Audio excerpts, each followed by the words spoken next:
नमस्कार दोस्तों, फिर से एक बार स्वागत है आप सबों को हमारे चैनल में। आज हम फिर हाजिर हुए हैं एक नई जानकारी लेकर। आज हम जानकारी देने जा रहे हैं कि बेटियां किस घर में पैदा होती है। तो चलिए इसे शुरू करते हैं। तो हेलो दोस्तों, आज के इस वीडियो में जानेंगे कि बेटियां किस घर में पैदा होती है, कौन सा कर्म करने से बेटी के रूप में आपके घर में जन्म लेती है, क्या बेटी माता पिता के लिए बोझ होती है। तो दोस्तों, यदि आप भी जानना चाहते हैं कि बेटी किस घर में पैदा होती है, तो गरुड़ पुराण के अनुसार भगवान श्री कृष्ण ने बड़े ही सरलता से समझाया है। तो आज का यह वीडियो आप सभी अंत तक जरूर सुने। दोस्तों, आज भी हम ऐसे समाज में जी रहे हैं जो आज भी पुरुष प्रधान है।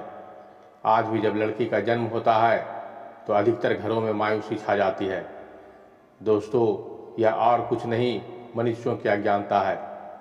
परंतु आपको जानकर हैरानी होगी, लड़की का जन्म हर किसी के घर में नहीं होता है, बल्कि उसी के घर में होता है जो भाग्यशाली और किस्मत वाला होता है और अपने अपने पुण्य कर्म अर्जित किए होते हैं।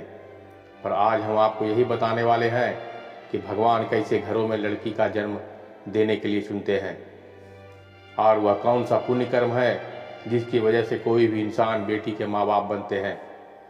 दोस्तों, भगवान श्री कृष्ण से अर्जुन पूछते हैं कि हे माधव, किन कर्मों की वजह से किसी के घर पुत्री की प्राप्ति होती है, अर्थात कैसे घरों में बेटियों का जन्म होता है।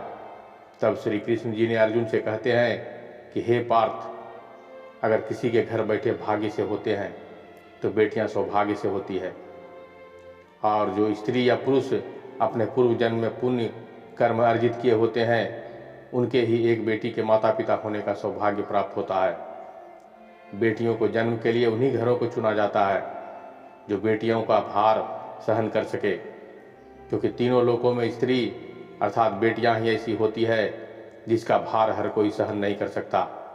वह बेटियां ही होती है जो इस सृष्टि को निरंतर चलाती है, अपने मान के लिए अपना सर्वस्व न्यौछावर कर देती है। हे अर्जुन, जिस दिन इस संसार में बेटियों का जन्म लेना रुक जाएगा, उस दिन संसार भी धीरे धीरे अंत हो जाएगा। अगर भगवान श्री कृष्ण जी के इन बातों को गौर किया जाए तो इनका कहना बिल्कुल सही है, क्योंकि बेटियां अगर नहीं होंगी तो किसी का भी वंश आगे नहीं बढ़ पाएगा। दोस्तों, आपने भी कई लोगों को कहते सुना होगा कि जिस घर में बेटी का जन्म होता है वह घर स्वर्ग के समान होता है, क्योंकि बेटा तो केवल एक कुल को रोशन करता है, परंतु बेटियां दो कुलों को रोशन करती है। माता पिता के घर में बेटी तो अपने उत्तरदायित्व का निर्वहन करती है, साथ ही साथ ससुराल आकर वह एक बहू के रूप में सारे कर्तव्यों का पालन करती है। दोस्तों, रामायण में भी बताया गया है कि प्रभु श्री राम के पिता राजा दशरथ की मृत्यु हो गई थी, तो माता सीता अर्थात राजा दशरथ की बहू ने ही उनका पिंडदान किया था, जिससे उन्हें जन्म मरण के चक्र से मुक्ति मिल गई थी। इतना ही नहीं, हिंदू धर्म शास्त्रों में बताया गया है कि ससुराल पक्ष में अगर कोई पुरुष नहीं है तो बहू भी पिंडदान कर सकती है। इसलिए दोस्तों, वे लोग बहुत किस्मत वाले होते हैं जिनके घरों में बेटी जन्म लेती है, वहीं वह भाग्यशाली भी होते हैं जिनके घर में एक से ज़्यादा बेटियां होती है। शायद यही कारण है कि बेटियों को घर की लक्ष्मी कहा जाता है। दोस्तों, बहुत से लोगों की सोच यही होती है कि बेटी है तो बिना समय गवाए और इस पर पढ़ाई में पैसे लगाए बिना जल्द से जल्द शादी कर दो, लेकिन यह सोच एक बेटी की भविष्य को बर्बाद कर देती है। जरा सोचिए, एक बेटी के मन में सपने भी होते हैं कि कुछ करना है, लेकिन यह सपने सिर्फ सपने ही रह जाते हैं। इसलिए अपनी बेटियों को सारे सपने पूरे करवाने चाहिए, उन्हें जीवन में हर खुशी दें जो उन्हें मिलनी चाहिए। एक बेटे से ज़्यादा बेटी अपने माता पिता के लिए सोचती है। माता पिता को प्यार और अपनापन एक बेटी ही दिखा सकती है। बेटी की जन्म को एक जश्न की तरह मनाना चाहिए। माता पिता को बेटी को हमेशा एहसास दिलाना चाहिए कि कितने खास है वो बेटियां। बेटी माता पिता के लिए क्या बोझ होती है। तो दोस्तों, आगे इस वीडियो को सुनने से पहले हमारे वीडियो को लाइक, शेयर और सब्सक्राइब जरूर कर लीजिएगा। तो बेटी कभी भी बाप पर बोझ नहीं होती है। वह सिर्फ अपनी और अपने परिवार की किस्मत बनाने के लिए होती है। एक कथा के अनुसार एक मित्र रामू और दीनू लंबे समय के बाद एक दूसरे से मिले। रामू ने दीनू से उसका हाल पूछा तो जवाब में दीनू ने कहा कि मेरे हाल तो एकदम अच्छा है, और हो भी क्यों ना, मेरे 2 बेटे जो हैं। तभी वो दीनू रामू से पूछता है कि तेरे घर में कितने बच्चे हैं। तो रामू खुशी के साथ बताता है कि मेरे घर में 2 बेटियां हैं।